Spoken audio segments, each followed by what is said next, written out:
তো যে শ্রীরাম রাধে রাধে, ভারত মাতা কি জয়। বড় ভাই আশা করছি সমস্ত পাবলিক ভালো আছে, ভালো না থাকলে জবরদস্ত ভালো থাকার চেষ্টা করবে। যদি এই চ্যানেল নতুন থাকো তাহলে বড় ভাই গড় করবে, ভিডিওটা দেখবে, যদি মনোরঞ্জন লাগে তাহলে সবকিছু করবে।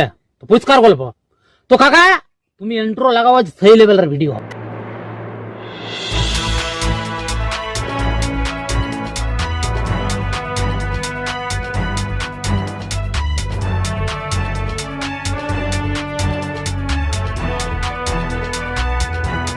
পরে লিলি চুড়ি পরে লিলি শাখা, কার নামের সিঁদুরে তুই রাঙালি তোর মাথা। আমার এই জীবনে তুই হে শুধু ছিলি, বুঝাতে পারছি নাই মনকে লাগছে বড় একা। আমার এই কপালে কি লিখেছে দিলি, সারা জীবন শুধু চোখের জলে যে ভাসলি। আমার এই কপালে কি লিখেছে দিলি, সারা জীবন শুধু চোখের জলে যে ভাসলি।